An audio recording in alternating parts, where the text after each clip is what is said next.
साथियों, स्मार्ट परिवार की ओर से आपका हृदय से बहुत बहुत आभार व्यक्त करता हूं। जिस तरीके से नायर साहब के एक एक विजडम को मोतियों की तरह आप अपने जीवन में पिरो रहे हैं और अपने आप को सफल बना रहे हैं, उसके लिए हम आपके बहुत आभारी हैं कि हम लगातार आपको सहयोग दे पा रहे हैं, डायरेक्शन दे पा रहे हैं। नायर साहब का विजडम आपके जीवन में कमाल कर रहा है, इसके लिए आपने हमेशा स्मार्ट परिवार को चुना है, इसके लिए भी हम आपके आभारी हैं। आज सर ने लिखा है, आप किस प्रकार की अर्थव्यवस्था में हैं? लोगों को लगता है एक प्रकार की अर्थव्यवस्था होती है, लेकिन दो प्रकार की अर्थव्यवस्था होती है। एक ऐसे लोग जो समय और प्रयास की अर्थव्यवस्था में होते हैं और इनकी संख्या 80% होती है। ये लोग कामकाजी होते हैं, यानी जॉब के क्लास के लोग होते हैं और उद्योजक भी होते हैं। सिर्फ जॉब के क्लास की बात नहीं कर रहा हूं, उद्योजक भी होते हैं। 80% लोग जो उद्योजक हैं या जो कामकाजी लोग हैं, जो वर्किंग करते हैं, जो जॉब करते हैं, जो बिजनेस चलाते हैं, यानी टोटल का 80% लोग ऐसे होते हैं जो समय और प्रयास की अर्थव्यवस्था का हिस्सा होते हैं। और ये फिक्स माइंडसेट के लोग होते हैं। इनको जीवन में निश्चित और सुनिश्चित आय चाहिए, ऐसे प्रेडिक्टेड काम चाहिए, यानी निश्चित सुनिश्चित काम करते हैं, फिक्स माइंडसेट के साथ होते हैं। इनको जॉब भी फिक्स चाहिए, इनको बिजनेस भी फिक्स चाहिए, इनको इनकम भी फिक्स चाहिए, जो कुछ भी चाहिए फिक्स चाहिए, यानी ये ग्रोथ माइंडसेट के लोग नहीं होते हैं। और ये 80% लोग होते हैं। क्या होता है? इनकी इनकम कम होती है।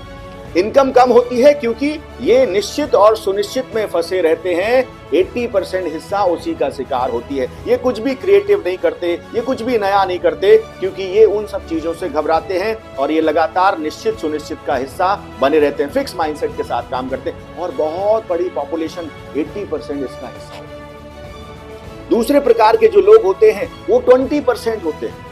ये भी जॉब के लोग होते हैं, जॉब माइंडसेट के लोग होते हैं, जॉब के लोग होते हैं, और ये बिजनेस क्लास में भी पाए जाते हैं। ये 20% लोग होते हैं जो परिणाम की अर्थव्यवस्था के लोग होते हैं। ये हमेशा ग्रोथ माइंडसेट के साथ काम करते हैं। ये रिजल्ट ड्रिवन होते हैं, परिणाम पे भरोसा करते हैं। ये कितना समय लगेगा, किस प्रकार के प्रयास करेंगे, इनमें झंझट में नहीं पड़ते। ये हमेशा रिजल्ट ड्रिवन होते हैं, ये हमेशा परिणाम लाते हैं, ये हमेशा आउटपुट के बारे में सोचते हैं। और इनकी आय असीमित होती है। ये लिमिटेड नहीं होते हैं, ये बहुत अनलिमिटेड होते हैं। और ये किसी भी क्षेत्र में काम करें, ये कमाल करते हैं, क्योंकि ये ग्रोथ माइंडसेट के साथ काम करते हैं। सर ने आगे लिखा है कि ये जो लोग होते हैं ये कभी एक्सक्यूज नहीं देते। पहले वाले लोग जो 80% होते हैं, जो प्रयास और समय की अर्थव्यवस्था का हिस्सा होते हैं, ये लोग कारण देते हैं। अगर कोई काम नहीं कर पाए, अगर रिजल्ट डिलीवर नहीं कर पाए, तो कारण देते हैं, एक्सक्यूजेस देते हैं, बहाने बनाते हैं, कई सारी बुरी बुरी परिस्थितियों को समझाते हैं कि इसकी वजह से ये नहीं हुआ, उसकी वजह से ये नहीं हुआ। लेकिन जो दूसरे प्रकार के लोग हैं, जो 20% हैं, जो रिजल्ट ड्रिवन हैं, ये कभी भी एक्सक्यूज नहीं देते। ये हर उस परिस्थिति में भी जिसमें लोग गिव अप कर रहे हैं, उस परिस्थिति में भी क्रिएटिव हो जाते हैं, चैंपियन बन जाते हैं और परिणाम लेके आते हैं। आगे सर ने लिखा है, आप किस अर्थव्यवस्था में हैं?